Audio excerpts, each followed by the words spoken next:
Are you looking for the best AM5 motherboards? In this video, we will look at some of the 5 best AM5 motherboards on the market. Before we get started with our video, we have included links in the description. So make sure you check those out to see which one is in your budget range. Number 1. Asus ProArt X870E Creator Wi-Fi. Although AMD's Threadripper CPUs are made for productivity and usage on workstations, nothing is stopping you from using a Ryzen CPU instead. And unless you need lots of RAM, AM5 can be a great platform for a workstation PC. If you're building a PC for work, we recommend Asus's ProArt X870E Creator, which is a no-compromises board. This motherboard has it all. 2 PCIe X16 slots running at 5.0, if both are populated, they drop to half lanes, which is effectively PCIe 4.0 speeds. For M.2 slots with 2 running at PCIe 5.0 and the others at 4.0, and support for up to DDR5-8000 with either ECC or non-ECC DIMMs. The VRM uses 16 plus 2 stages, which is lower than many other X870E boards but still sufficient for high-end CPUs. Each M.2 SSD slot comes with a heatsink. The rear I/O is extremely impressive, with its 10 gigabit and 2.5 gigabit Ethernet ports, 2 USB 4 ports, and 9 other USB ports. The ProArt X670E Creator is essentially unrivaled for workstation use. Number 2. Asus ROG Strix B650E-I. I've always been a fan of Mini ITX motherboards as they're great for creating more compact PC builds. The Asus ROG Strix B650E-I is a strong contender, rocking PCIe 5.0 on both the X16 slot and the primary M.2 slot and not costing a fortune for the luxury. It also has a 10 plus 2 stage VRM, and while that is pretty low, IDX machines tend to run lower wattage CPUs anyway, especially since this board only has an 8-pin plug for CPU power. Support for DDR5-6400 will at least help the CPU perform the best it can. And yes, you can install a Ryzen 9 chip on this thing. This board is pretty good for an AMD AM5 Mini ITX motherboard, but there are limitations.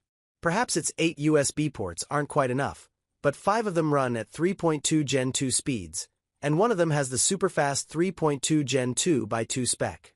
The 2.5 gigabit Ethernet is powered by an Intel NIC, which is a big plus. You're going to run into issues with Mini ITX boards for connectivity and expansion support, no matter which you end up choosing.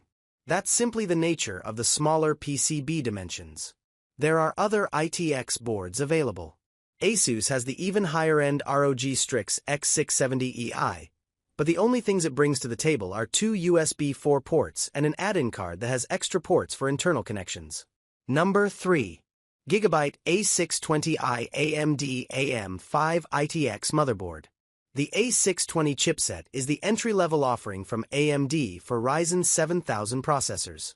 While these motherboards are supposed to go with low-end Ryzen CPUs, you could get one for a mid-range chip instead. You could even use a Ryzen 9 chip, though I'd recommend not doing so, considering my experience of using such motherboards. The Gigabyte A620i is modest but sufficient when it comes to features. It has a decent 5 plus 2 plus 1 stage VRM with a heatsink, and it should be enough for non-X SKUs and probably also the 7600X, 7700X, and 7800X 3D, and the 65W Ryzen 9000 series chips. Given that this is a Mini ITX board, it only has 2 RAM slots, which is okay because you'll get better speeds. It has a single PCIe 4.0 M.2 slot for NVMe SSDs. The rear I/O is also decent, with 2 USB-A 2.0 ports, 1 USB-A 3.2 Gen 2, 2 USB-A 3.2 Gen 1 and 1 USB-C 3.2 Gen 1 port, and gigabit Ethernet. Other A620 boards like MSI's Pro A620ME are mostly the same and a little cheaper, but I prefer Gigabyte's board since its VRM setup is a tiny bit bigger and has a heatsink, whereas most other A620 boards have fewer VRMs and no heatsink. Number 4. Asus TUF Gaming X870 Plus Wi-Fi. Asus TUF Gaming Range is often our best value recommendation, as it brings powerful features to a lower mid-range price point. It's slightly more expensive than the range we usually recommend as best, So the X870 chipset version for AMD's AM5 platform is getting its own section in this guide. That's also because it's good enough to stand alone, as it brings flagship-level features from the X670E range to the more affordable price bracket. You get a 16+2+1 80A VRM solution with larger heatsinks than last generation to keep thermals in check.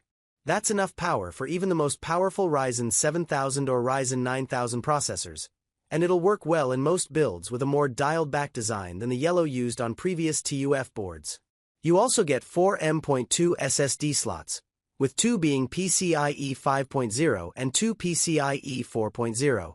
That's plenty of speedy storage slots, and you also get 1 PCIe 5.0 x16 slot, ready for the next generation of GPUs when they arrive.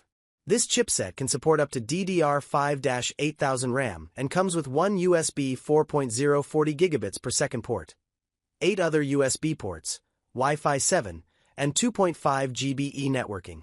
Plus, you get a redesigned BIOS that's now HD and plenty of AI overclocking tools to help you get the best out of your system. Number 5. Gigabyte X870E Aorus Master. The Gigabyte X870E Aorus Master is another premium motherboard with the newest X870E chipset, designed to get the most out of your AM5 compatible Ryzen CPUs. It has a 16+2+2 VRM solution rated at 110A for overclocking support, which is handy if you picked up the Ryzen 7 9800X3D before stocks ran out. It supports up to DDR5-8600 and has AI overclocking to find the best settings for your specific hardware configuration.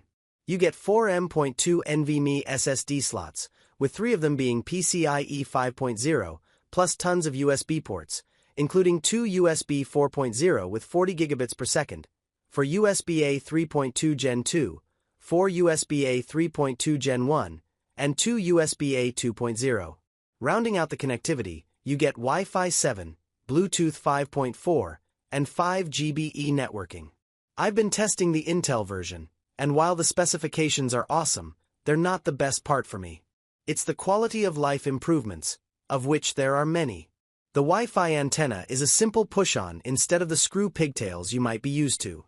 All the M.2 slots are toolless, so no more losing tiny screws, and the heatsinks that go over them are toolless and have magnets to easily line them up. The main PCIe 5.0 x16 slot has an easy unlatch button, and you get debug LEDs, which are always nice to see.